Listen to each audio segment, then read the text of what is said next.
Somuayina and the sensual dance of 7 rivers.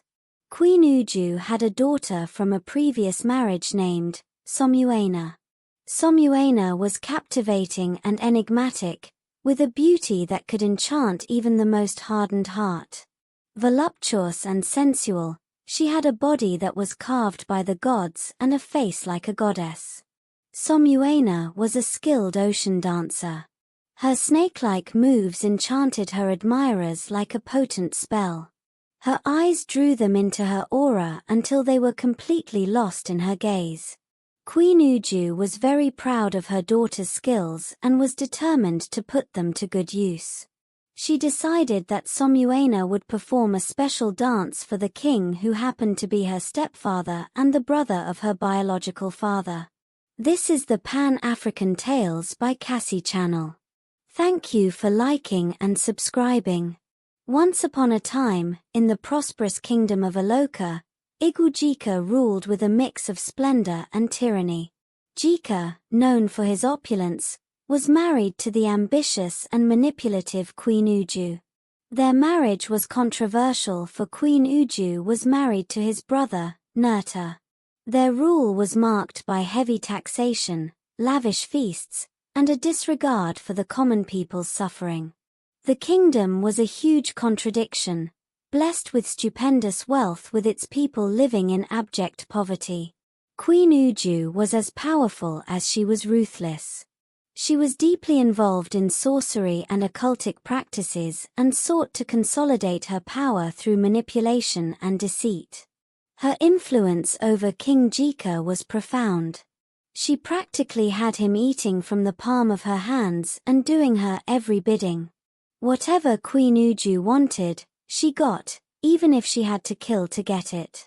The king loved her, but the people despised her. Word about Queen Uju's conduct got to Ordika, the powerful prophet who lived down in the valley. Ordika was a strange man who fed on termites and palm fruits. Ordika was born under mysterious circumstances. His birth was foretold by a local seer who proclaimed he would grow to be a great prophet. Known for his wisdom and spiritual insight, Ordika grew up with a deep understanding of the ancient traditions and the divine message. He would later become a highly respected messenger of the pantheon. The gods wanted justice and equity for the people of Aloka, so they sent Ordika to give a stern warning to Queen Uju and her husband. Ordika's bold denunciation of King Jika and Queen Uju's immoral practices, including their illicit marriage, created significant tension in the kingdom. His calls for change and repentance were a direct challenge to the king's authority and the queen's maneuverings. The queen saw Ordika as a threat to her power and orchestrated a plan to silence him. King Jika, in a bid to strengthen his rule and appease his court, hosted a grand banquet. The event would be filled with opulence, where guests were entertained with music, dance, and sumptuous feasts.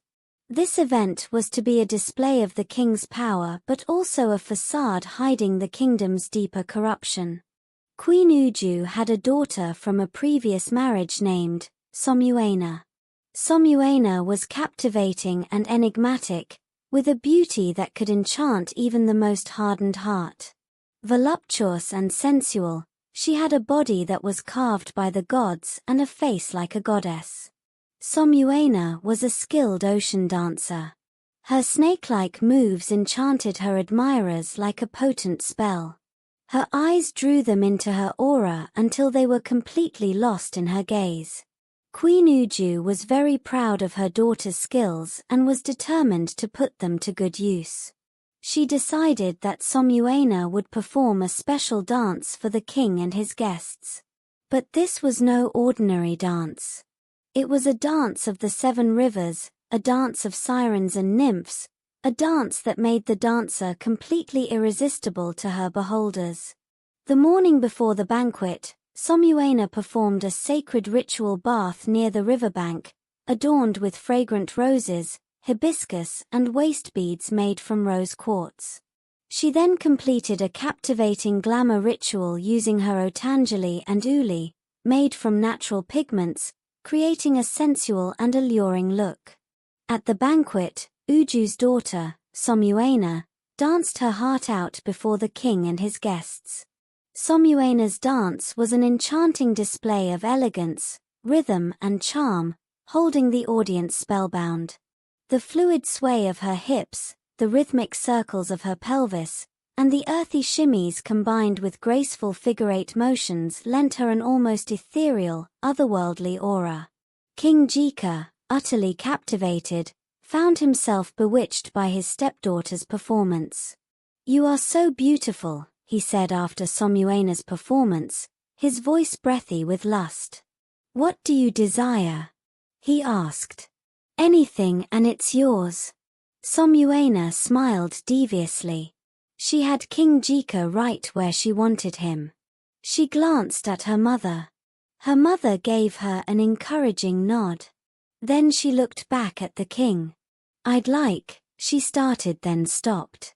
Then speaking with more boldness, "I want the head of Audica the prophet on a silver platter." There was a silence across the room. What audacity! Then the whispers started. King Jika was taken aback. Never in a million years would he have imagined she'd be that bold and callous. In a hasty bid to impress his sycophants, he made a rash promise to grant Somuayina her macabre wish. The request was a calculated move by her mother, Queen Uju, to eliminate the prophet who had become a thorn in her side. The king, though distressed by the request, felt bound by his promise and the pressure of maintaining his reputation. Despite his personal reservations, King Jika was a man of his word and could not renege on his promise to Somuayina. He ordered the execution of Audica the prophet. Audica was imprisoned and ultimately beheaded, his head presented to Somuayina as a grim token of the king's obedience.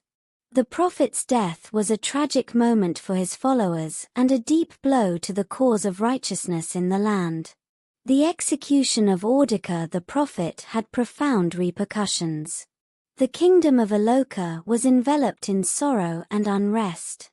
The people, who had once revered the prophet, now saw the king and queen's rule as a symbol of tyranny and moral decay. Whispers of rebellion and calls for justice began to stir among the general public. King Jika's reign began to unravel as dissent grew. His failure to address the kingdom's plight and his acceptance of Uju's schemes led to increasing instability. The once mighty ruler found himself isolated and facing a crumbling kingdom. His wife, Uju, was eventually killed by the people of Aloka, and King Jika met a gruesome end on the battlefield. In the wake of the king's fall, the kingdom of Aloka faced a period of reflection and rebuilding. The people of Aloka sought to restore justice and righteousness, inspired by the legacy of the fallen prophet. Audica the prophet's life and death became a profound lesson for future generations. His unwavering commitment to truth and justice stood in stark contrast to the moral decay of his time. The kingdom of Aloka, having faced the consequences of its leader's actions, moved towards a new era, seeking redemption and reform.